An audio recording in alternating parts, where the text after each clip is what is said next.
Ya, Assalamualaikum warahmatullahi wabarakatuh. Perkenalan saya dari kelompok satu dengan judul Stimulus Respon dan Komunikasi Dua Tahap, Pengaruh Antar Pribadi. Kami dengan beranggotakan, sedangkan saya sendiri Bagas Dwi Setiawan, ada Faradila, Anissa Widya Putri, Nadia, Rio Farolzi Lubis. Definisi stimulus respon. Stimulus respon adalah konsep dalam psikologi yang menjelaskan bagaimana suatu rangsangan atau stimulus dapat memicu reaksi atau tanggapan respon dari organisme. Dalam konteks komunikasi, stimulus dapat berupa kata-kata, gerak tubuh, suara, atau tindakan yang dilakukan oleh seseorang atau lingkungan sekitar, yang kemudian direspon oleh orang lain dengan cara tertentu.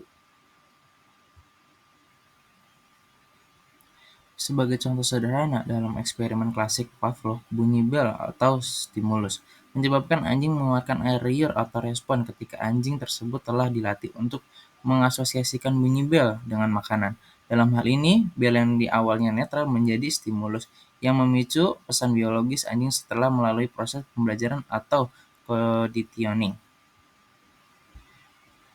Konsep ini sangat penting dalam memahami bagaimana manusia, hewan, bereaksi terhadap lingkungan dan dapat ditetapkan sebagai bagaimana bidang termasuk pendidikan, terapi, dan komunikasi antar pribadi. Komponen stimulus dan respon. Definisi stimulus adalah segala bentuk rangsangan dari lingkungan yang dapat diterima oleh indera dan memicu reaksi atau tanggapan dari organisme. Contohnya itu dalam komunikasi stimulus bisa berupa bunyi bel, kata-kata yang diungkapkan, nada suara, ekspresi wajah, atau gerakan tangan. Respon. Definisi respon adalah reaksi atau tanggapan yang diberikan oleh organisme setelah menerima dan memproses stimulus. Contohnya itu menjawab pertanyaan, menganggukkan kepala, tersenyum, dan mengeluarkan air liur seperti eksperimen Pavlov. Stimulus dan respon memiliki hubungan yang saling terkaitan. Ketika stimulus diterima oleh organisme dan memproses informasi tersebut menghasilkan respon sesuai. Proses ini menunjukkan bagaimana rangsangan lingkungan atau interaksi sosial dapat mempengaruhi tindakan atau reaksi seseorang.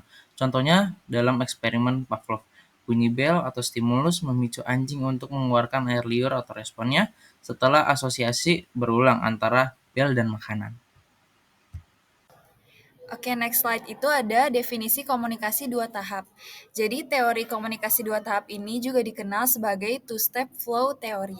Dikemukakan oleh Paul Lazarsfeld, Bernard Bergson, dan Hazel Goddard pada tahun 1944. Teori ini menjelaskan bahwa efek media massa terhadap masyarakat tidak terjadi secara langsung.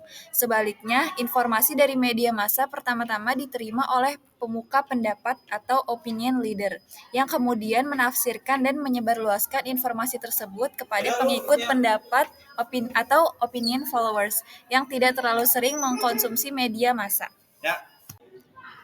Selanjutnya, ada proses komunikasi dua tahap. Langkah-langkah proses komunikasi dua tahap juga dikenal sebagai teori dua tahap, terdiri dari dua fase utama. Yang pertama itu, tahap pertama, informasi dari sumber atau komunikator mengalir melalui media massa, misalnya surat kabar, radio, dan televisi, kepada pemuka pendapat atau opinion leader. Pemuka pendapat ini adalah orang-orang yang memiliki pengaruh dan dipercaya oleh kelompoknya. Selanjutnya, tahap kedua, pemuka pendapat ini kemudian meneruskan informasi tersebut kepada pengikutnya, yang merupakan anggota kelompok yang lebih besar. Dengan demikian, informasi yang disampaikan melalui media massa tidak langsung mempengaruhi kelompok yang lebih besar, melainkan melalui perantaraan pemuka pendapat. Definisi pengaruh antar pribadi. Interaksi dan pengaruh antar individu dalam konteks komunikasi mencakup bagaimana individu berkomunikasi, memahami, dan mempengaruhi satu sama lain melalui berbagai dinamika dan faktor. Dan jenis pengaruh antar pribadi ada persuasif, empatik, instruktif, dan normatif. Dan sini juga ada contohnya, contoh pengaruh antar pribadi. 1. Lingkungan kerja, persuasif. Seorang karyawan mempresentasikan ide proyek baru kepada manajer mereka, menggunakan data dan argumen kuat untuk meyakinkan manajer tentang manfaat proyek tersebut.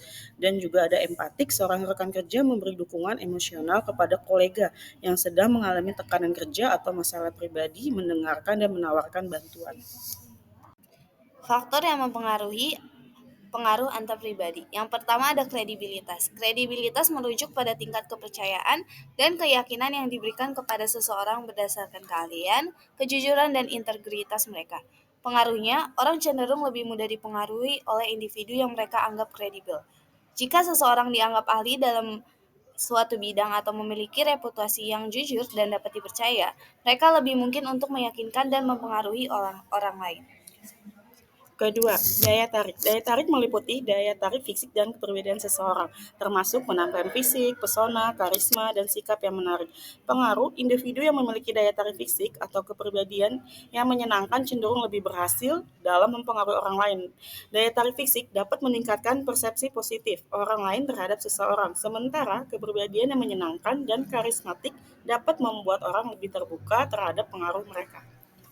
Lalu yang terakhir itu ada komunikasi nonverbal. Komunikasi nonverbal mencakup bahasa tubuh, ekspresi wajah, kontak mata, intonasi suara, dan gerakan tangan. Pengaruhnya, komunikasi nonverbal memainkan peran penting dalam memperkuat atau melemahkan pesan verbal. Bahasa tubuh yang terbuka, ekspresi wajah yang ramah, dan kontak mata yang kuat dapat meningkatkan kepercayaan dan keyakinan orang lain terhadap pesan yang disampaikan. Sebaliknya, bahasa tubuh yang tertutup atau nada suara yang datar dapat mengurangi efektivitas pesan. Contoh dari teori stimulus respon yaitu ada seorang pria yang mengedipkan mata kepada wanita, lalu kemudian wanita tersebut merasa tersipu dan malu. Kesimpulan. Di sini ada kesimpulan dari stimulus respon yaitu bagaimana stimulus dari lingkungan mempengaruhi respon individu. Ketika seseorang menerima stimulus seperti pesan atau informasi, mereka akan memberikan respon sesuai dengan persepsi dan interpretasi mereka terhadap stimulus tersebut. Dan yang kedua di sini juga ada kesimpulan dari komunikasi dua tahap, yaitu pengaruh media massa terhadap masyarakat tidak langsung. Informasi dari media massa diterima terlebih dahulu oleh pemuka pendapat, yaitu opinion leaders, yang kemudian menafsirkan dan menyebarluaskan informasi tersebut kepada pengikut pendapat, yaitu opinion followers, yang kurang terpapar media massa. Dan di sini juga ada kesimpulan dari pengaruh antar pribadi, yaitu pengaruh antar pribadi mengacu pada cara individu memengaruhi sikap, keyakinan, atau perilaku orang lain melalui interaksi langsung. Sekian dari kesimpulan dari 3 materi tadi.